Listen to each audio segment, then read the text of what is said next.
Assalamualaikum warahmatullahi wabarakatuh. Bismillah, alhamdulillah, wassalatu wassalamu ala rasulillah wa ala alihi wa sahbihi wa mawalah. Allahumma arhamna bil-Qur'an waj'alhu lana imama wa nuran wa hudan wa rahmah. Allahumma dzakirna minhu ma nusina wa alimna minhu ma jahilna warzuqna tilawatahu wa hifdahu wa tadabburahu ana al-laili wa atrafan nahar waj'alhu hujjatan lana la hujjatan alaina birahmatika ya arhamar rahimin. Alhamdulillah, jemaah rahimakumullah, kita bersyukur kepada Allah di Sayyidul Ayyam ini, di hari Jumat ini kita bisa melanjutkan kajian Quran kita 2 mingguan. Semoga santapan rohani 2 mingguan ini cukup ya. Kalau disebut aja sehari 3 kali, ternyata kita masih begitu lemah ya, untuk memberikan santapan kepada ruh kita, itu masih jauh dosisnya ya, masih sebulan 2 kali. Semoga ada sesi-sesi yang lain kan ya, dengan guru-guru yang lain, dengan ustaz yang lain insyaallah. Baik,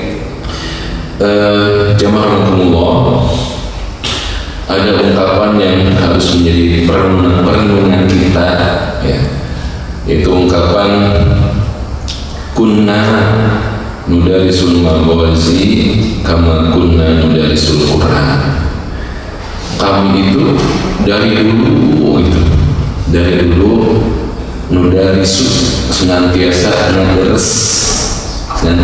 mempelajari, mengkaji al-maghazi. Al-maghazi itu peperangan yang terjadi antara Rasulullah SAW dengan musuh-musuh Islam. Bukan berarti mengajarkan kita harus perang, tapi ini suatu sunatullah. Kehidupan orang-orang beriman itu pasti akan menghadapi ujian sampai bentuknya itu pengorbanan harta, pengorbanan jiwanya gitu. Karena memang itulah konsekuensi dari berada di jalan kebenaran ya. Bukan berarti kita sholat gitu ya, rajin sholat kemudian aman-aman saja ya, tapi pasti ada momen, situasi orang tuh nggak suka dengan orang beriman semakin soleh, semakin baik, menebar kebaikan, sehingga nanti kemaksiatan itu akan menyempit ruang-ruangnya. Semakin banyak yang soleh itu tidak akan laku ya, kejahatan itu. Nah ini pasti. Nah maka jamaah rahimakumullah, salah satu upaya kita yang disebutkan tadi dalam ungkapan, kami itu dari dulu senantiasa mengkaji al-maghazi ya, peperangan-peperangan itu. Kama kunna, sebagaimana dulu kami juga nudarisu, dari zaman dulu itu selalu mengkaji Al-Quran. Jadi kalau kita sudah terbiasa baca Quran setiap hari, maka semangat membaca sejarah Rasulullah SAW itu juga harus sama, karena ini tidak bisa dipisahkan ya, bahwa petunjuk Quran itu tidak hanya teks dalam ayat, tapi konteks penerapan ayat itu dalam kehidupan Rasulullah SAW itu bagaimana, suasananya seperti apa. Nah, ada momen yang sangat penting untuk jadi pelajaran kita, yaitu ketika perang Uhud. Ini peperangan terbesar yang kedua ya, setelah perang Badar 300 sekian kaum muslimin melawan 1000 orang musuh, Allah bantu, Allah menangkan. 1 tahun berikutnya ada pertempuran yang kedua, yaitu perang Uhud. di tahun 3 Hijrah. Nah, kita harus tahu bahwa di perang Uhud ini terjadi desersi, terjadi pembelotan ketika 1000 pasukan kaum muslimin itu sedang berjalan. Kemudian ada ajakan untuk balik mundur gitu, yang dikomandani oleh Abdullah bin Ubay, ya, tokoh munafik. Diajak itu, ya, dibisikin gitu. Udahlah, Badar aja menang, udahlah, pasti menang, kita pulang. Macam-macam itu bisikan-bisikannya. Dan berhasil menarik 300 pasukan. Jadi 300 pasukan ini tidak ikut berperang, tapi balik lagi ke Madinah. Itu pembelotan, desersi, dan itu dosa besar, tidak diampuni.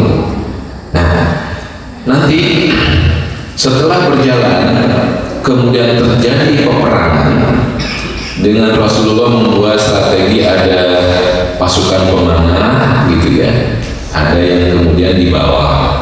Nah, ronde pertama pasukan muslimin menang, kocar-kacir itu Quraisy itu menang, ya, dan meninggalkan ghanimah. Ya, ghanimah itu harta. Kenapa perang bawa harta gitu? Ini arogan, ini kesombongan orang-orang kafir Quraisy itu, karena yakin akan menang, sehingga sudah menyiapkan untuk pesta. Nanti masak kebuli kambing gitu, gitu. Kebayang lah pestanya, pesta kebuli gitu ya, karena yakin akan menang gitu. Jadi membawa macam-macam hiburan perempuan gitu dibawa. Nah, ketika mereka kocar-kacir, inilah yang ketinggalan dan membuat pasukan kaum muslimin itu merasa sebagian, ini kan udah selesai perangnya, ya. Pasukan pemanah melihat, wah, orang mah jauh ya, kita mah jauh itu ke ghanimah itu, kumaha gimana gitu, ya. Maka ada sebagian yang turun karena menganggap sudah selesai peperangan. Ada sebagian lagi yang tetap taat, diwanti-wanti oleh Rasulullah SAW, jangan turun apapun yang terjadi. Hanya sebagian kecil turun pasukan pemanah itu. Dan Khalid bin Walid saat itu masih belum masuk Islam, ya, itu menyerang balik dari arah belakang, dan itu membuat pasukan muslim itu kaget, ya, sampai tidak ada lagi barisan yang rapi gitu ya, karena sudah semuanya ngumpulin ghanimah itu, ya, diserang begitu tiba-tiba. Di situ sangat wajar ya, ada kecemasan, ketakutan, bahkan dikabarkan Rasul itu wafat. Ada sebagian kaum muslimin yang desersi, yang membelot, yang kabur di medan perang. Jadi ada 2 kali desersi. Pertama sebelum yang terjadi peperangan itu balik ke Madinah 300 orang. Yang kedua ketika sudah berkecamuk peperangan itu, kemudian dipukul oleh pasukan musuh, ada orang yang cemas, takut, apalagi panglimanya dikabarkan wafat gitu. Kemudian ada yang meninggalkan medan perang. Ada 2 kali pembelotan. Nah, Allah mencatat kejadian itu di surat Ali Imran. Ya, memang cara Allah menceritakan itu tidak menyebut nama, ya, tidak juga menyebut tempat, waktu, tapi para ulama sepakat ayat-ayat di surat Ali Imran itu memberikan catatan perang Uhud.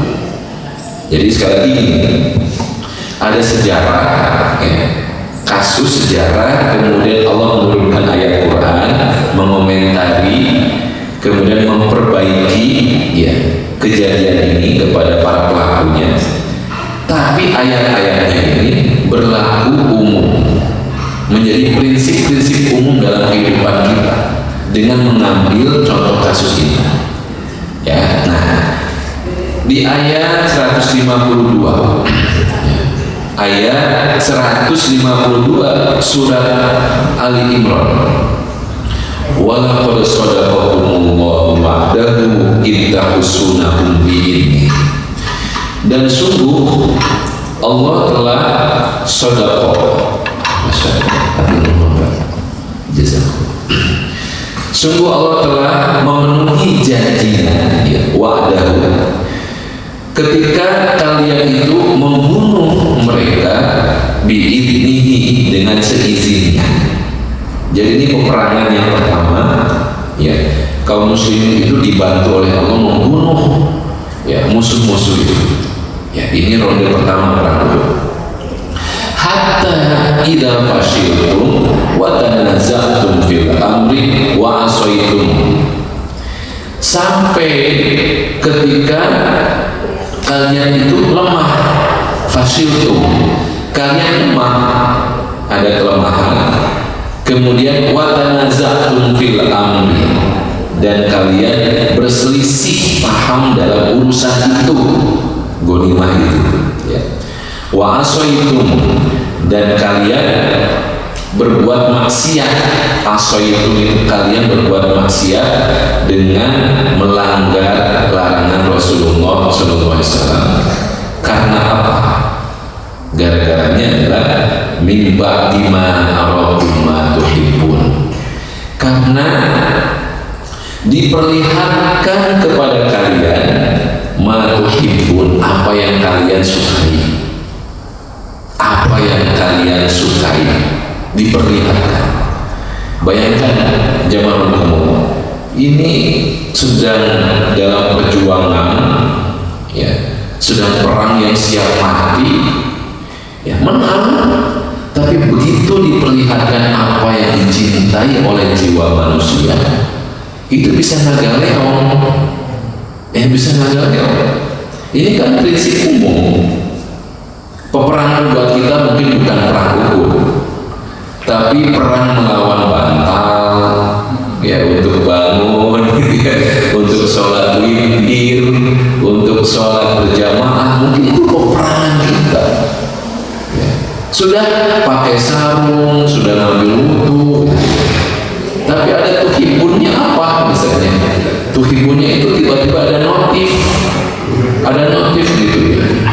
Pesanan, ya, tahu bakso, tong pisang goreng, pesanan tahu bakso, cering gitu.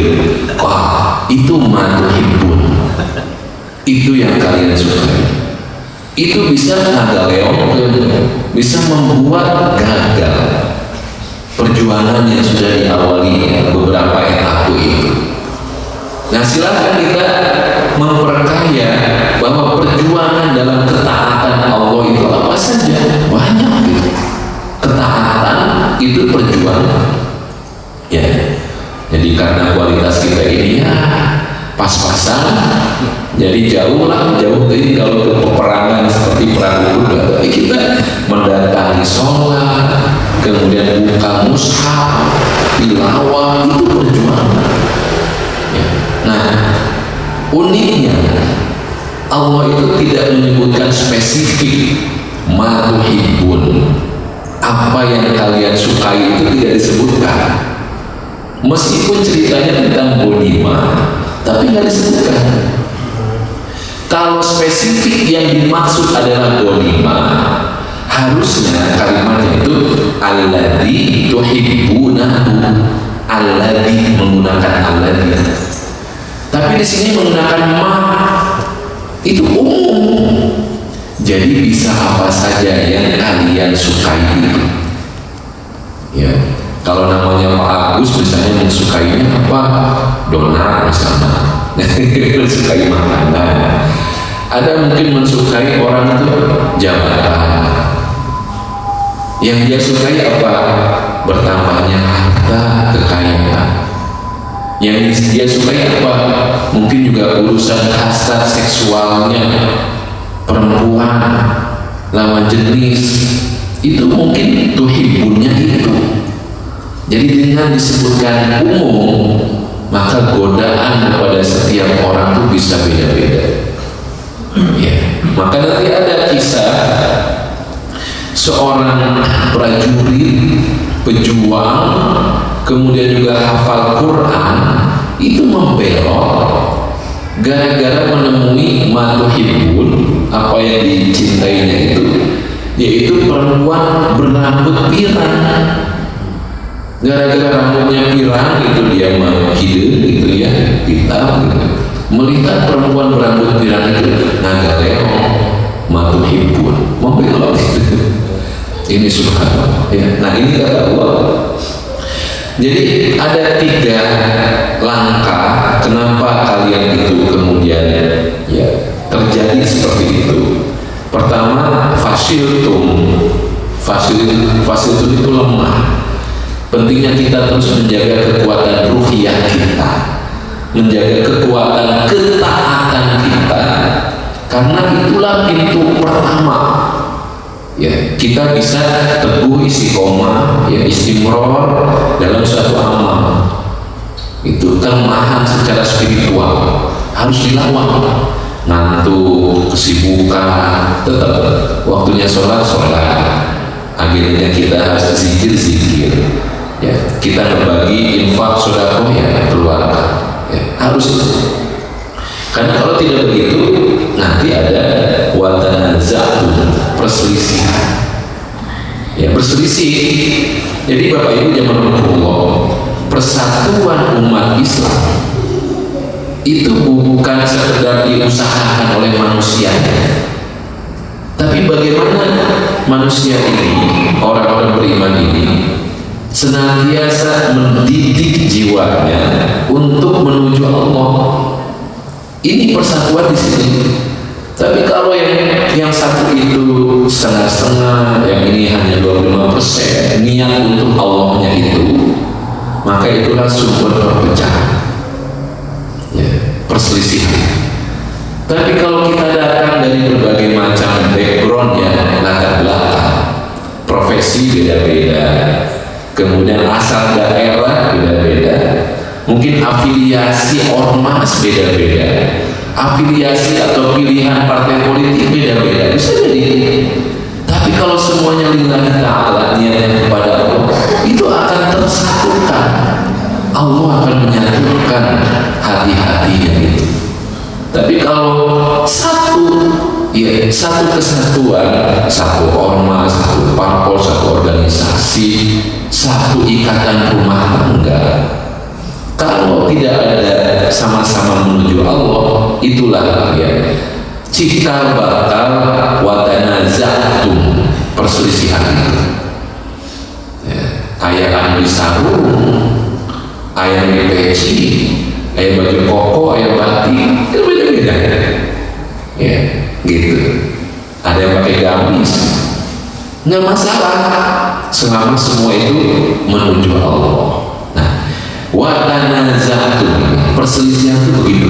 Awalnya dari adanya fasyiltum ya. Setelah itu barulah ada pelanggaran. Wa asoitum, ada pelanggaran. Ya, bahayanya kalau pelanggaran itu terjadi dalam suatu proyek dakwah, suatu kebersamaan untuk melakukan perbaikan gitu. Ya, nah ini kalau terjadi pelanggaran ini, itu akan sistemik, akibatnya itu akan besar. Sebagaimana pasukan pemanah itu mengakibatkan kekalahannya kaum muslimin di perang Uhud ronde yang kedua. Nah, Bapak Ibu jamaah Allah melanjutkan ya, bahwa minkum mayuridul dunya wa minkum mayuridul akhirah. Sebagian kalian itu cinta dunia, sebagian lagi masih cinta akhirat. Ini yang tadi dijelaskan lagi oleh Allah ya. Kemudian summa sarafakum anhum liyabtaliyakum wa laqad afa ankum. Nah, ini yang ingin saya tambahkan juga, wa laqad, dan sungguh afa dia, maksudnya Allah. Afa, kalau terjemahannya afa itu memaafkan. Afa yafu afwan. Maaf ya, afwan. Ya. Nah, di sini terjemahannya memaafkan. Dan sungguh dia telah memaafkan kalian walaupun afa ankum. Tapi Bapak Ibu yang Allah muliakan, afa dalam makna aslinya itu adalah menghapus jejak-jejak, menghilangkan jejak. Itu afa. Afa yafu itu menghapus, mendelete. Ya. Jadi kalau ada jejak digital, wah, itu bisa di-delete, itu jejak digital susah ya. Tapi kalau zaman dulu itu, kalau ada orang itu sedang berjalan, ya, ada tapak kakinya, nah itu dihapus, itu afa. Ya. Orang guru sedang menulis di papan tulis, dihapus, itu afa, menghapus. Ya, beda dengan memaafkan versi kita. Jadi menghapus itu tidak ada lagi jejak-jejaknya, lebih besar dari diampuni. Kalau diampuni kan sudah datang ke sini, sudah diadili, kemudian karena baik orangnya diampuni.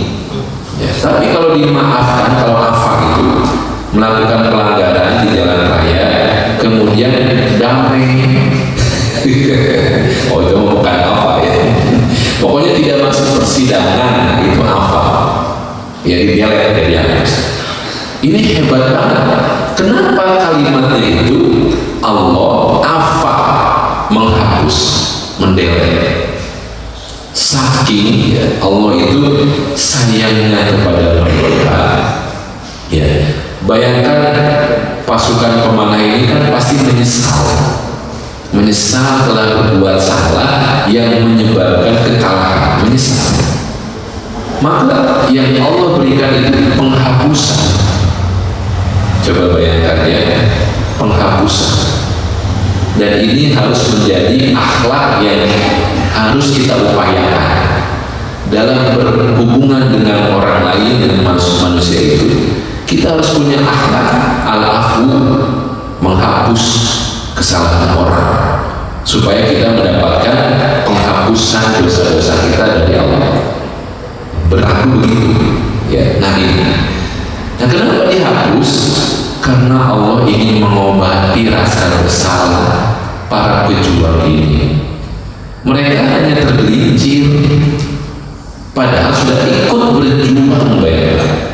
Nanti kalau yang tidak ikut berjuang itu nggak ada afa. Allah nggak menjanjikan apa. Jadi ayat 160-an catatannya ini pasukan kemana dihapus oleh Allah. Jadi nggak ada tuh nama-namanya siapa saja diungkit-ungkit. Kalau sudah apa, sudah hilang jejaknya, tidak mungkin diungkit-ungkit lagi.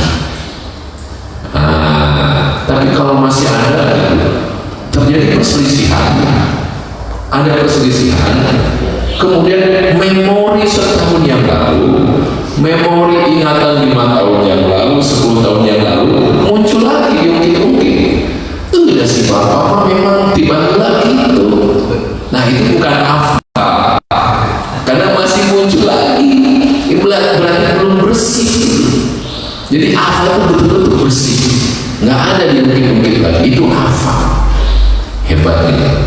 Ya, nah, jadi Allah afa anhu ya. Wallahu dzul fadlin 'alal mu'minin. Itu satu jamaahullah. Satu ayat lagi di ayat 155, masih Ali Imran 155. Innal ladzina tawallaw minkum yawmal taqal jam'an. Ya. Sesungguhnya orang-orang yang tawallaw itu berpaling, berbalik, berarti ini yang desersi, ini yang kabur. Sesungguhnya orang-orang yang kabur di antara kalian di hari dimana ketemunya dua pasukan. Jadi sudah berperang, berkecamuk, sieun, kabur. Nah ini orang-orang yang dimaksud. Ya, jadi orang-orang yang kabur pada deseksi yang kedua. Ya, nah, apa kata Allah? Innama, sesungguhnya mereka itu istazallahum syaitanu, setan telah membuat mereka terpeleset, ya, bukan pembangkangan tapi terpeleset. Mereka ikut tapi terpeleset. Siapa yang menyebabkan setan? Tapi setan itu kita tahu min syarril waswasil khannas alladzi waswisu fi sudur. Sudur itu masih ingat kalau ada masjid ini, ya, sudur itu di luar, ya, tempat parkir gitu ya, mungkin juga tempat bapak ibu makan-makan itu di luar, itu namanya sudur. Ya, ini kan tidak berpintu ya, ini bahaya kalau tidak berpintu itu yang dari luar bisa langsung masuk ya. Bayangkan ruang utama ada pintu-pintu ya. Nah, sudur itu di luar. Jadi setan itu aksesnya hanya bisa sampai pada luar. Itu sudur. Tapi begitu ada celah sedikit aja, wah, masuk ke kolbu, masuk ke hati, masuk ke ruang utama. Siapa yang membuka celah itu? Ya manusia. Jadi setan nggak punya kemampuan, hanya di luar, manusia yang membuka sedikit aja. Ini namanya sedikit aja, ngintip sedikit aja, wah, itu celah setan. Dengan naonlah pirakulah sakitulah, itu setan termasuk. Nah, di sini kata Allah, celah yang dimasuki setan untuk membuat pasukan, ya, berani mati ini kemudian kabur, celahnya adalah bima kasabu, karena dosa-dosa yang dulu dilakukan oleh pasukan ini. Subhanallah.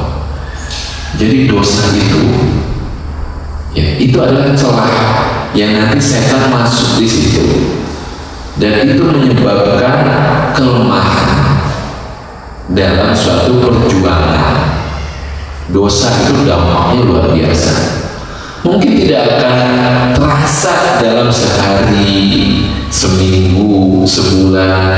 Mungkin suatu saat ketika kita dihadapkan pada perjuangan melawan hawa nafsu, perjuangan melawan rayuan-rayuan, dampak dosa itu akan muncul di situ, di saat-saat yang genting itu. Orang punya jabatan, dulu sih luar biasa, ya, perjuangan membela kebenarannya itu. Tapi begitu disodori, matuhibun, ya, matuhibun gitu. Ini yang kamu sukai kan, dikasih jabatan. Saya tidak akan menyebutkan apa namanya, komisaris itu ya. Nggak usah disebutin, itu ada sudah tahu semua lah gitu. Tapi disebutin juga ya. Ditawari begitu gitu, dibungkam gitu. Itu terjadi saat kondisi kritis itu. Mungkin karena dosa zaman dulu. Dosa zaman dulu yang dampaknya itu baru muncul dalam kondisi yang genting, yang kritis. Coba bayangkan, orang bertugas dinas keluar kota, itu kan sudah jadi rahasia umum, dijamu, ya, tidak hanya kuliner, tapi juga mungkin ada perempuan-perempuan yang, ya, dihadirkan. Maka di saat itu, ya, dosa yang dilakukan di masa lalu itu bisa jadi celah setan itu masuk untuk membuat dia tergelincir. Subhanallah. Disitulah Allah pentingnya kita berdoa kepada Allah, minta diampuni dan minta dihapus. Minta dihapus jejak-jejak dosa kesalahan kita itu, minta kepada Allah dihapus. Wa'fu anna waghfir lana warhamna. Itu kan 3 doa yang diawali wa'fu anna. Itu apa di sini? Tolong ya Allah, hapuslah dampak dari dosa kesalahan kami, wa'fu anna, supaya dalam situasi yang bahaya itu kita tidak ada celah setan masuk. Subhanallah ya. Nah ini, jadi itu kata Allah, walaqad afallahu ankum, sungguh Allah telah afa, menghapus. Setelah kejadian itu jadi pelajaran, maka dihapus oleh Allah dampak dari dosa-dosa kaum muslimin saat itu, dihapus. Walaqad afallahu ankum. Subhanallah. Nah, ini jamaah pesan-pesan ayat yang memang konteksnya perang Uhud, tapi intinya sama dengan kita, bahwa hidup kita ini senantiasa dalam peperangan, perang dalam ketaatan, perang dalam melawan hawa nafsu, perang melawan bisikan-bisikan yang was-was setan yang jago banget untuk bersembunyi. Nanti kita lengah, datang lagi, muncul lagi, ya. Itu peperangan yang esensinya sama, dan kita membutuhkan panduan dari Allah, penghapusan dosa-dosa itu, dampak itu luar biasa. Sekira demikian ya jamaah, apa yang bisa kita bahas sedikit dari catatan perang Uhud, yang semoga sedikit ini mah tidak olah ya, tidak olah, kita bisa merenungkan kembali ya, tidak sekedar bertambah ilmu kita, tapi bagaimana ini bisa kita renungkan, kemudian kita refleksikan dalam perjalanan hidup kita ya, dosa-dosa yang kita lakukan itu apa saja membuat kita saat berdoa itu lebih khusyuk, meminta dengan serius kepada Allah yang pengampunan, penghapusan dosa ya, karena ngeri kalau kita membaca sejarah perang Uhud itu ngeri. Ini orang-orang soleh jauh kualitasnya dibandingkan kita, orang-orang soleh yang juga hidup dekat dengan Nabi Muhammad SAW dalam perang yang begitu suci meninggikan kalimat Allah, kok bisa-bisanya terpeleset. Manusia bukan malaikat ya, yang sudah pasti jadi bersih, enggak. Manusia itu ya manusia yang tempat salah. Disitulah ada ya petunjuk untuk taubat kepada Allah. Bahkan setiap amal soleh ditutup dengan istighfar, bukan alhamdulillah tapi istighfar, karena kita tahu kelemahan kita, catatan kita, kekurangan kita saat melakukan amal soleh. Kalau sempurna pun itu nggak mungkin membayar kebaikan-kebaikan karunia Allah. Jadilah kita istighfar. Baik, lebih kurangnya mohon maaf. Aku qouli hadza, astagfirullah li wa lakum. Assalamualaikum.